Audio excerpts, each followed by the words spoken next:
Good morning. இன்றைக்கி உங்களுக்கு அவல் பிசிபேளாபாத் எப்படி பண்ணுறதுன்னு காட்டுறேன். இது கர்நாடகா ஸ்பெஷல்லு. கறிக்காய் உங்கள் வீட்டில் என்ன இருக்கோ, பீன்ஸு, கேரட்டு, நூற்கோல், சீமை கத்திரிக்காய் எது வேணால் போடலாம். இன்றைக்கி நான் கேரட்டு, உருளைக்கிழங்கு, பட்டாணி, இது ஃப்ரோசன் பட்டாணி, இது மொச்சக்காய் போட்டிருக்கேன். நீங்கள் பீன்ஸு போடலாம், பீன்ஸு நூற்கோல் போடலாம், சீமை கத்திரிக்காய் ஆட் பண்ணிக்கலாம், எது என்ன பண்ணலாம். இது மசூர் தால் 1 கப் எடுத்துட்டுருக்கேன். அது மசூர் தால் இல்லைன்னா ரெகுலர் துவரம் பருப்பும் போடலாம். நீங்கள் 1 கப்பு, அதுக்கு 3/4 அவல் போட்டிருக்கேன், வெள்ளை அவல். புளி ஒரு சின்ன அளவு புளி ஊற போட்டிருக்கேன். நெக்ஸ்ட்டு இது ஃபஸ்ட்டு குக்கரில் வச்சிடலாம், நான் உங்களுக்கு காட்டுறேன். அப்புறம் நெக்ஸ்ட்டு அரைக்கிறதுக்கு என்ன வேணுன்றது காட்டுறேன். மசாலா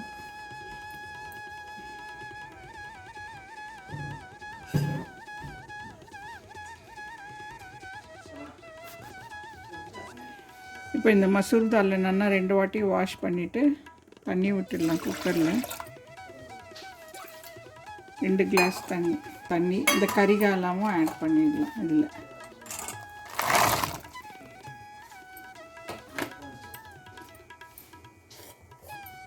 மஞ்சள் பொடி ஆட் பண்ணிடலாம்.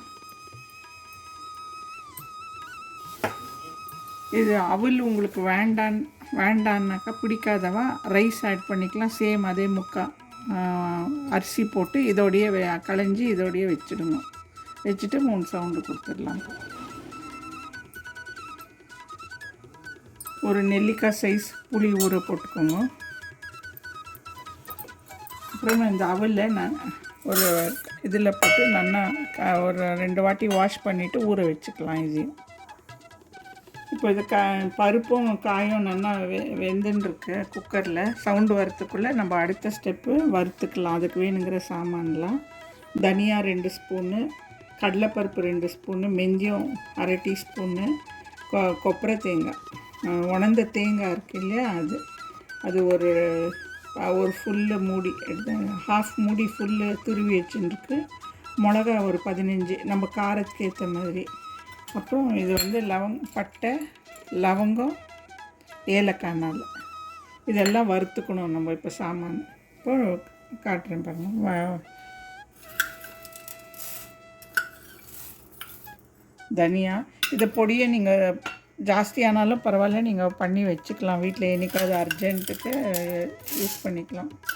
எவ்வளோ நாள் வேணால் ப்ரிசர்வ் பண்ணலாம். கடலைப்பருப்பு,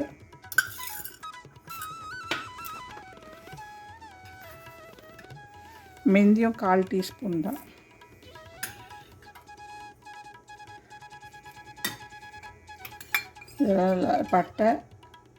பட்டை 2 பீஸு, லவங்கம் ஒரு 10 போட்டிருக்கேன், ஏலக்காய்.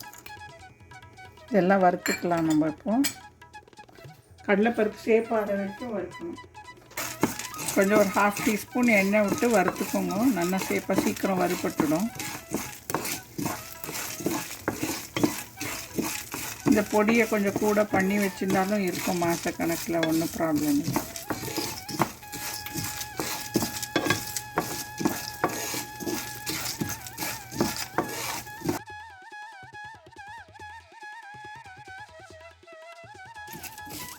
இது நல்லா சேப்பாக இந்த கடலைப்பருப்பு சேப்பாகிற வரைக்கும் வறுத்துக்கோங்க.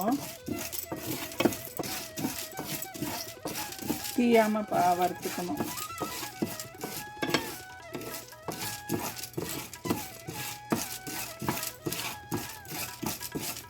இது ரைஸ்லேயும் பண்ணலாம், அவல்லையும் பண்ணலாம். நைட்டு டின்னர் டைம் ரைஸ் வேண்டான்றவா இது அவல் சேஞ்சுக்கு பண்ணலாம். கடலைப்பருப்பு நல்லா சேப்பாக எடுத்து மிளகா ஆட் பண்ணிக்கோங்க. 15 மிளகா வச்சுருக்கேன்.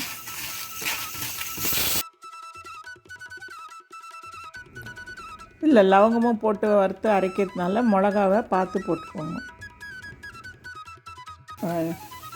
கொப்பரை துருவல் வச்சுருக்கேன்னு அதையும் போட்டு ஒரு வறுத்துண்டுங்க. இது ஆறினோடனே மிக்ஸி போட்டு வச்சுங்க.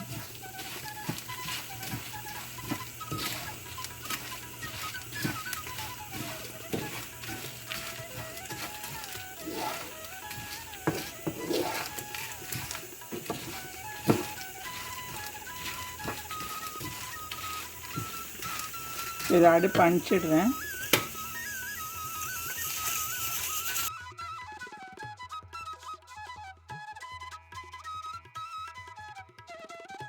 சாமான் ஆறினோடனே பொடி பண்ணின்னு வரலாம் மிக்சியில். இது ஆறுறதுக்குள்ளே நான் எப்படி தாளிக்கிறதுன்றது காட்டுறேன் உங்களுக்கு.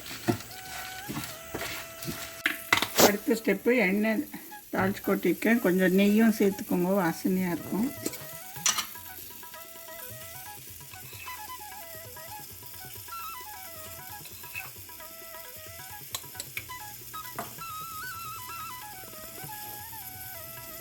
எண்ணெய் காஞ்சோடனே கடுகு போட்டுக்கோங்க.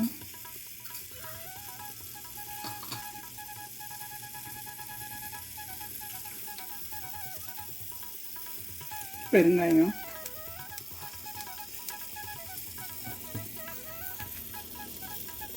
இதில் இன்றைக்கி நான் வெங்காயம் சேர்க்கலை. இது நோ ஆனியன் ரெசிபி. இது நீங்கள் வெங்காயம் வேணும்னாலும் சேர்த்துக்கலாம். வதக்கிட்டு இது ஆனோடனே வெங்காயத்தை சேர்த்துக்கலாம். சின்ன வெங்காயம், சாம்பார் வெங்காயம் போட்டேன்னா ரொம்ப டேஸ்ட்டாக இருக்கும். இல்லைன்னா பெரிய வெங்காயமும் நறுக்கி போடலாம். கடுகு வெடிக்கிறது இப்போ தாளிச்சது. இந்த ஸ்டேஜில் நீங்கள் வெங்காயம் வச்சுருந்தீங்கன்னா வெங்காயம் நல்லா வதக்கிக்கோங்க. இப்போ நான் ஒரு டொமேட்டோவும் ஒரு பெரிய கேப்சிகமில் ஒரு ஹாஃப் கேப்சிகம் நறுக்கி வச்சுருக்கேன்.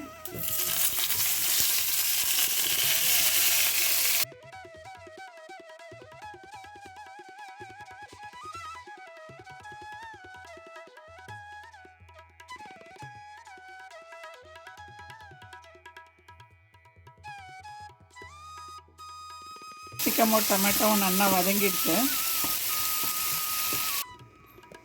இப்போ இந்த பருப்பு எல்லாம் குக்கரில் வேக வச்சுருந்தேன்னு ஒரு கப்பு, ஒரு டவரா மசூர் தால், பட்டாணி, கேரட்டு, உருளைக்கிழங்கு எல்லாம், பீன்ஸ் இருந்தாலும் போடலாம். நீங்கள் எல்லாத்தையும் போட்டு இப்போ இந்த புளி ஊற வச்சுருந்தேன்னே அதை ஊற்றிடலாம்.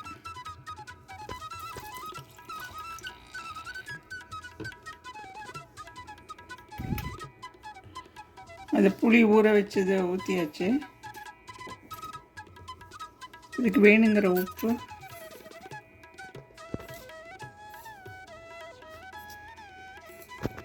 உப்பு கம்மியாகவே போட்டுக்கோங்க, வேணும்னா அப்புறம் ஆட் பண்ணிக்கலாம்.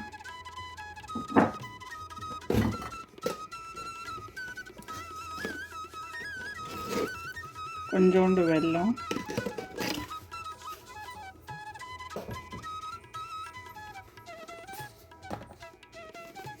இது அரைச்ச, இது வறுத்து பொடி பண்ண பிசிபேலாபாத் பொடி.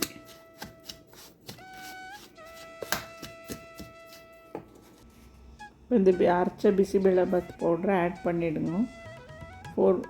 4 ஸ்பூன்ஸ் போட்டிருக்கேன். அப்புறம் வேணும்னால டேஸ்ட் பண்ணி அட்ஜஸ்ட் பண்ணிக்கலாம். அவல் ஊற வச்சுருந்தேன்னு அது கொஞ்சம் கரண்டியால் மசிச்சுக்கோங்க. மசிச்சுட்டு இதோட ஆட் பண்ணிவிடுங்க. கேப்சிகமும் தக்காளியும் தாளிப்பெல்லாம் போட்டலாம். இதுக்கு வேணுன்னா நீங்கள் முந்திரி பருப்பும் எக்ஸ்ட்ரா தாளித்து கொட்டிக்கலாம். எல்லாம் ஆப்ஷனல். அது போட்டுட்டு நல்லா கலரிடுங்க.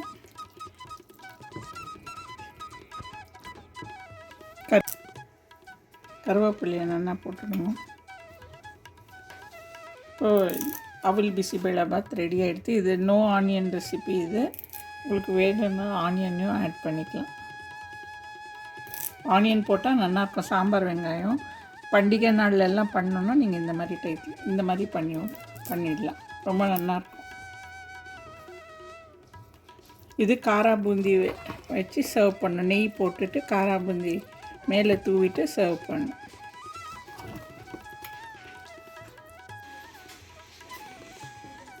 இப்போ இந்த bisi bele bath ready to serve.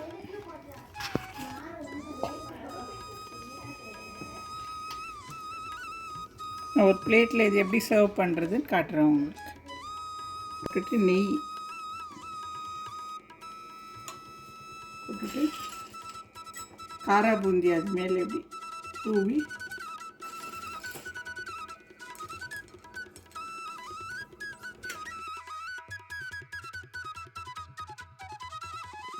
Raita இருந்தால் அடிஷ்னல் தொட்டுக்க நமக்கு ஆஸ் இட் இஸ் இது அப்படியே நல்லாயிருக்கும். செஞ்சு பார்த்துட்டு டேஸ்ட் பண்ணி பார்த்துட்டு எனக்கு ஃபீட்பேக் கொடுங்க. தேங்க்யூ.